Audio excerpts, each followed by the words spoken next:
안녕하십니까. 주식투자TV 박PD입니다. 오늘 공부해서 가지고 온 종목은 KG ETS입니다. 주로 4가지 사업을 영위하고 있는데요. 주 사업은 폐기물 처리예요. KG그룹의 몇 개 상장 회사 중 하나고요. 자세한 부분 설명드려 보도록 하겠습니다. 제가 얼마 전에 식당에서 식사하다가 뉴스에 나오는 걸 보고 투자 아이디어를 좀 떠올렸는데요. 이게 쓰레기 산이에요. 불법으로 이렇게 쓰레기를 버린 게 쌓여가지고 산이 된 건데, 3일 충남 부여군에, 부여군 조천면 한 폐기물 처리장에서 쓰레기가 산처럼 쌓여있다. 정부는 3일, 당초 연말까지, 이게 아마 4월인가 5월에 나온 뉴스 같아요. 이 인터넷 기사는요. 연말까지 전국에 이처럼 쌓여있는 불법 방치 폐기물을 전량 처리하겠다는 방침을 바꿔서 내년 상반기까지 전량 처리하겠다고 처리 시점을 미뤘다. 이런 뉴스가 있고요. 이런 불법 폐기물들이 지금 전국적으로 여러 군데 있는 걸로 알고 있어요. 그리고 불법 폐기물 처리 현황 보면은 지금 서울은 100% 처리가 됐는데 나머지 다른 지역들은 처리가 굉장히 안 된 부분이 좀 있고, 강원도는 0.02% 처리된 걸로 나오고요. 처리율이 전국적으로 60%, 불법 폐기물 처리 총량은 120만 톤인데 처리율은 60%로 나와 있고요. 문재인 대통령도 이런 부분 때문에 불법 폐기물 처리를 연내에 마무리해라, 이런 지시를 했고, 쓰레기 투기로 이득 본 범법자 엄중 처벌하라고 하고, 당초 2020년 전량 처리 목표를 앞당겨서 처리를 해라, 이런 지시가 있었는데, 이거는 실질적으로 어렵다고 하더라고요. 뉴스에서도 쓰레기 산을 연내 처리하라고 지시가 내려와서 하고 있는데, 예, 처리를 할 수가 없다고 하더라고요. 이걸 소각하거나 매장을 해야 되는데 그러한 시설도 부족하기 때문에 처리가 안 되고, 그러다 보니까 쓰레기를 처리할 수 있는 곳이 또 한정되어 있다 보니까 단가가 계속 상승해서 그런 비용적인 측면 때문에 불법 폐기물이 이렇게 또 버려진다고 하더라고요. 설명드린 부분의 연장선인데요. 2011년도 폐기물 처리 업체가 611개에서 2016년도 419개, 2017년도는 395개까지 줄어든 것으로 파악이 된다는 것으로 이게 나와 있고요. 그러다 보니까 폐기물 처리 단가가 지속적으로 상승할 것으로 예상이 되고, KG ETS가 고성장할 것이란 분석이 나온다고 합니다. 근데 제가 봤을 때는 KG ETS가 고성장하려면은 4가지 사업이 다 잘 돼야 되는데 그러기는 쉽지 않은 것 같아요. 자세한 부분 뒤에 설명 좀 드려볼게요. 종목 개요를 보면은 KG ETS 지금 현재 주가는 이 정도 되고요. 이때 굉장히 하락하고 좀 좀 큰 그림으로 봤을 때는 횡보한다고 볼 수 있을 것 같아요. 최근에도 또 주가가 좀 하락한 상태이고요. 시가총액은 1190억 정도, 외국인 소진율은 이 정도 되고, 배당은 3.03% 정도 됩니다. 펀은 이 정도 되는데요. 펀은 이제 올해 실적은 봐야지 알 것 같은데 작년보다는 또 좀 상승을 해줄 것 같아요. 지금 실적 보면은 매출액 꾸준히 상승하고 있고요. 영업이익도 이때는 약간 정체였죠. 순이익도 약간 정체입니다. 올해는 어떻게 나올지 좀 봐야 될 것 같아요. 이 회사는 KG 그룹에 속해 있는 상장 회사 중 하나고요. 제가 공시를 보다가 꼭 보여드려야 될 만한 부분이 있어가지고 이 부분 좀 체크를 해봤는데요. 이분들이 대표랑 임원분들이에요. 이분들이 지분을 가지고 있는데 최근에 다 자사주 매입을 하셨더라고요.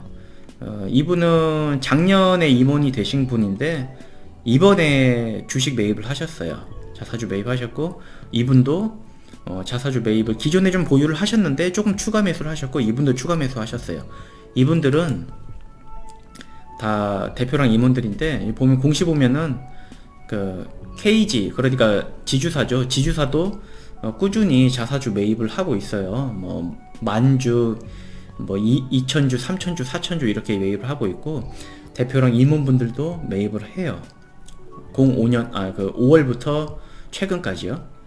자사주 매입은 굉장히 좀 긍정적인 신호로 받아들여질 수가 있거든요. 굉장히 좀 많이 다양하게 임원들부터 지주사까지 매수를 하고 있는 걸 확인을 했고요. 엄기민 대표, 아까 표시해 놓은 분들을 엄기민 대표, 그리고 백승엽 사회이사, 그리고 윤석찬 상무 이렇게 매수를 하는 걸로 확인했습니다. 임원 현황은 이렇게 되어 있고요. 참고하시면 되겠고요. 이 회사 개요를 간단하게 설명드리자면은 그 지주사가 그 KG예요. KG그룹 내에 상장회사는 KG케미칼, KG이니시스, KG모빌리언스, KGETS 그리고 최근에 인수한 동부제철이 있습니다. 비상장회사는 이렇게 많아요. 이 회사는 그 대표 회장인 곽재선 회장이 그 인수합병해서 그 적자기업이나 이런 회사들을 인수해서 잘 살리는 것으로 좀 인정을 받은 것 같더라고요. 최근에 인수한 것도 지금 보유하고 있는 회사들 보면은 화학회사, 전자지불 결제, 휴대폰 결제, 페이먼트 게이트웨이 회사들 2개 하고 폐기물 업체 그리고 동부제철 거기다가 그 KFC도 인수를 해가지고 적자인 상태를 흑자로 또 전환을 했더라고요. 그런데 이런 경영 능력을 보면은 그 어떤 분들은 이런 게 대주주 리스크라고 하시는데 물론 이제 사업 다각화가 사업 다 악화가 될 수가 있어요. 그런 경우가 또 많이 있고요. 그런데 그 곽재순 회장은 이런 부분에서 좀 능력이 있는 것 같아요. 뭐 사람마다 개인적인 견해가 좀 다를 수 있는데 저는 조금 긍정적으로 봤습니다. 그 사업 개요를 보면은 4가지 분야가 있다고 말씀드렸는데요. 그 중에서 이제 첫 번째 집단 에너지 사업, 그 스팀 공급 부분 말씀드리는 건데요. 스팀 공급 부분은 시와 산업단지 내에서 화학단지, 염색단지, 그 공급되고 있는 증기를 스팀을 공급해서 꾸준한 매출을 발생시키고 있고, 그 염색 화학을 통해서 동일산자 외 30여 업체, 그 아세아 페이퍼텍 외 30여 업체 스팀 공급하고 있고요. 그 쓰레기를 소각함으로 그 스팀 발전기를 돌려서 또 전력을 생산하고 있는데요. 이런 전력 생산은 매출의 큰 비중은 아니고 그냥 공장 운영에 필요한 정도 생산하는 걸로 주식 담당자한테 예전에 좀 들었었어요. 참고하시면 되겠고요. 그 최근에 이제 스팀 매출이 가동률도 그렇고 스팀 매출이 굉장히 예전에 비해서 쪼그라들었어요. 그런데 참 다행인 게 신흥 그린센터에 그 스팀 그 공급 계약을 했더라고요. 그래서 어떤 언론에서는 뭐 연매출 100억씩 늘어날 거라고 뭐 예상을 하는데 자세한 부분은 이제 주식 담당자랑 통화를 해봐야겠죠. 두 번째로는 폐기물 소각, 환경 사업 부분인데요. 폐기물 소각도 하고 폐수를 처리도 해요. 그 환경사업부의 폐기물 배출 입체계를 시스템을 통해 관리를 하고 있고 전문 기술을 갖추지 못한 그런 영세 처리 업체들의 감소로 그 폐자원 사업의 경쟁력을 늘어날 것으로 예상합니다. 이 회사는 이 폐기물 폐수 처리 부분에서 좀 기술력이 있는 것 같아요. 그리고 유해성이 높은 산업 폐기물 처리할 수 있는 기술력에 대해서는 이미 수년 전부터 인정을 받고 있고 고단가의 산업 폐기물 처리가 지속적으로 증가할 것으로 예상이 되고 있다고 합니다. 이런 부분이 제가 사업 계획서를 보면은 그 소각을 함으로써 발생되는 유해 물질이 또 생겨요. 근데 그런 부분을 저감하는 그런 설비를 또 계속 꾸준히 신규 설비 투자를 함으로써 뭐 몇십억짜리 그런 저감 장치를 계속 늘리고 있어요. 그런 부분 때문에 그 친환경 에너지 및 뭐 발전 기업 전문 업체 다시 말씀드릴게요. 발전 전문 기업 KGETS가 국내 소각 업체 가운데 최초로 환경부 통합 환경 평가 인증을 취득했다고 뉴스가 나왔는데 이런 부분이 그런 요인들 때문에 가능한 부분인 것 같습니다. 우리나라 최초로 통합 환경 평가 인증 취득했다고 나왔고요. 그 다음 사업 분야로는 신소재 사업이고요. 고순도 산화동 특허 기술을 보유하고 있고 그 고급 구리 도금을 원하는 그 국내외 주요 PCB 업체, 회로기판 업체 등에게 품질 높은 고순도 산화동을 공급하고 있는데 이런 산화동의 수요는 날로 증가하고 있고 새로운 수요처가 늘어날 것으로 예상이 되고 신수종 사업의 성장성이 기대가 되고 있다고 하는데요. 그 국내 산화동 시장의 그 시장 점유율 40% 정도를 차지하고 있어요. 국내 1위 업체로 알고 있습니다. 이 분야는요. 그리고 뭐 기술이 또 좋아가지고 중국 동제품 생산 1위인 JMT와 기술 이전 본계약 체결해서 로열티 수입도 들어온다고 합니다, 앞으로.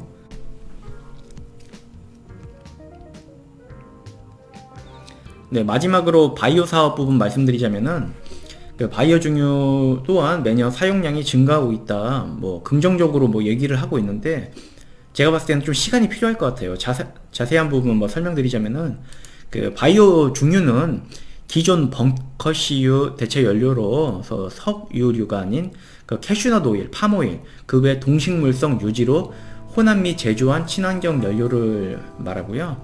2012년도 신재생에너지 의무 공급화 제도 시행에 따라서 정부 정책에 따라서 공급 의무자인 발전사의 거시적인 도입을 추진하기 위하여 바이오 중유를 그 신재생에너지로 정의하고 2014년 1월부터 산업통상자원부의 보급 추진에 관한 고시가 제정되어 있고요. 실질적으로 그 화력발전소에서 이 바이오 중유를 사용하기 시작한 거는 작년부터로 알고 있어요. 그에 발맞춰서 KG ETS도 그 적자였던 걸로 기억을 하는데, 제가 확인한 게 좀 오래돼가지고 정확히 기억은 안 나는데, 작년에 그런 그 조그마한 기업을 인수해가지고 설비를 더 늘려가지고 지금 합병까지 해서 그 보유를 하고 있는 걸로 알고 있습니다.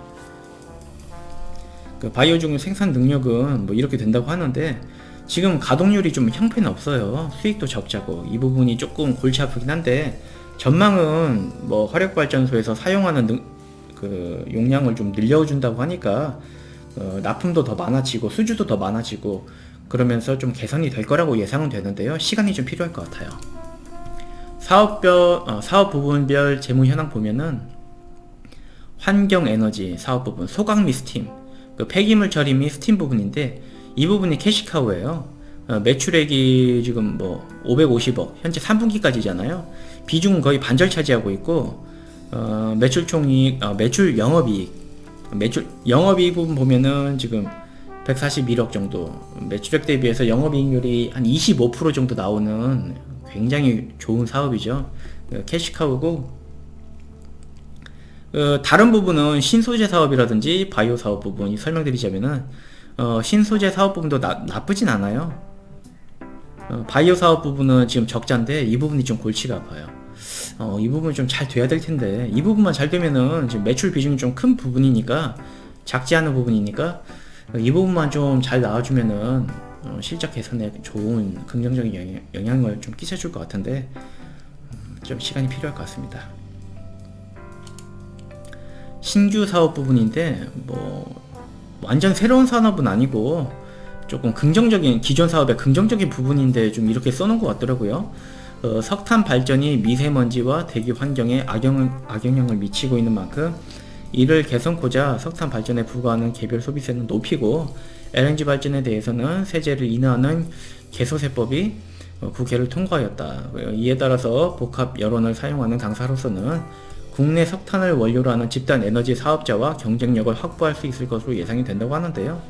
이 부분 뭐 크게 좋은 점은 아닌 것 같고, 그 좀 다소 큰 부분은 아닌데 소소한 부분인데 이렇게 좀 써놓은 것 같아요. 환경사업 부분은 하수 종말 처리장의 협작물 등을 상대적으로 고단가인 폐기물 확보를 통해서 전년 대비 평균 단가가 인상되고 있어서 이익 증가가 예상된다고 하고요. 지정 폐기물은 2018년도 4분기 직거래 업체의 단가 인상 및 유독물류 등 특화된 소포장 자동 직투입 설비를 본격 가동함으로써 2019년 2월, 다시 말씀드릴게요. 2019년 2분기 이후에는 이익 증가가 예상이 된다고 합니다. 폐수는 물량이 소폭 감소하지만 PCB 회사 등 폐산 처리 단가 인상을 통해 매출액은 유지되면서 이익 증가가 예상됩니다. 하지만 중요한 거는 그 처리량이 좀 줄었더라고요. 그래서 항상 맥시멈인 줄 알았는데 그 부분이 꺾이다 보니까 왜 그렇게 된 건지, 물론 이제 경기가 하강함에 따라서 생산량이 줄어들고 제조업체 생산량이 줄어들고, 그로 인해서 발생되는 부가적인 부산물인 폐기물도 좀 줄어서 발생되는 것 같은데, 자세한 부분 뭐 주식 담당자로 또 이 부분 확인해 봐야 될 것 같고요. 또한 전주 사업장 부분은 단가 인상과 처리량 증가로 이익 증가가 예상되는 등 환경 사업 분야는 지난해 대비 이익 증가가 예상되고 있습니다. 전주 사업장을 따로 가지고 있는 건 아니고요. 주식 담당자랑 예전에 통화해 본 부분인데, 그 뭐 폐기물 중개 수수료 같은 걸 좀 받는다고 하더라고요. 그래서 이 부분은 또 미미한 부분인 것 같아요. 조금 이쁘게 포장하기 위해 써는 것 같은데 크게 뭐 안 보셔도 될 것 같아요, 이 부분은. 그리고 신소재 사업 부분은 신규 스마트폰 오더를 확보한 특정 업체 위주로 국내에서 시장이 살아나고 있으며, 이는 2분기부터 일부 PCB 업체들의 주축으로 물량이 증가하고 있다고 합니다. 또한 전장 부분 시장에서 전기동 도금 분야 도금 방식이 산화동 도금 방식, 산화동이 그 당사에서 생산하는 제품이잖아요. 전환이 점차 증가함에 따라서 FPCB 부족분을 지속적으로 채워갈 것으로 예상이 되고, 그 신규 아이템 산화 텅스텐 사업이 있는데, 이거는 신규 아이템 개발 완료한 지가 좀 됐는데 수요가 별로 없나 봐요. 그래서 생산을 안 하고 별로 이 부분 신경 안 써도 될 것 같아요. 나중에 뭐 공급처가 생기면은 이제 매출에 기여를 하겠지만, 아직은 매번 사업 계획서마다 이거 써놓는데 의미는 좀 없는 것 같습니다. 참고만 하세요. 마지막으로 바이오 사업 부분인데, 그 발전사 계획에 따르면 3분기 이후부터는 바이오 중요 수급 그리고 연료 검토가 완료되어 연소 검토가 완료되어 물량 증대가 이루어질 예정이라고 하는데요. 뭐 작년부터 이런 얘기는 했었는데 뭐 얼마나 수주가 되는지, 이게 수주가 2차 경쟁 방식이다 보니까 그 생산해놓은 물량이 재고로 쌓이면은 이게 바이오 중류가 그 품질이 또 떨어질 수가 있기 때문에 빨리 처분을 해야 돼요. 그리고 또 겨울에 생산하는 물량은 그 간단히 말씀드리면, 이해하기 쉽게 말씀드리면은, 우리가 삼겹살 같이 고기 구워 먹을 때 나오는 기름들 식으면은 이제 고체가 되잖아요. 그런 식으로 겨울에 생산하는 바이오 중류는 그 수율이 또 안 좋은 부분이 있다고 합니다. 그렇기 때문에 이제 여름에 집중적으로 생산을 좀 한다고 들은 것 같고요, 제 기억으로는요. 겨울에 생산하면 수율이 또 낮기 때문에 수익성이 또 저하가 되는 부분이 있어요. 때문에 여름에 생산해서 빨리 납품을 해야 되는데, 그 납품을 빨리 하려면은 입찰 경쟁에서 성공을 해야 되는데, 그러려면은 단가를 또 낮춰야 돼요. 그러다 보니까 이제 수익성이 좀 저하가 되고, 그래서 지금 쌓여있는 재고를 처리하려고 일부러 적자인데도 입찰 경쟁에 저가로 써서 납품을 하는 것 같아요. 이 부분이 조금 걱정이 되더라고요. 나중에 좀 잘 돼야 될 텐데 조금 걱정이 됩니다. 이게 사업 분야가 또 많고 설명드릴 부분이 또 굉장히 많아요. 뒷부분에 재무제표 부분도 제가 지금 준비해 놓은 부분이 좀 많다 보니까 영상이 굉장히 길어질 거라고 예상이 돼서 그 1부, 2부로 나눠 가지고 설명을 드릴 거고요. 오늘 1부 영상은 여기까지고요. 2부 영상도 주식 담당자랑 통화한 내용까지 해서 여러분들께 소개해 드리도록 하겠습니다. 그럼 오늘 영상은 여기까지였고요. 지금까지 주식투자TV 박PD였습니다. 감사합니다.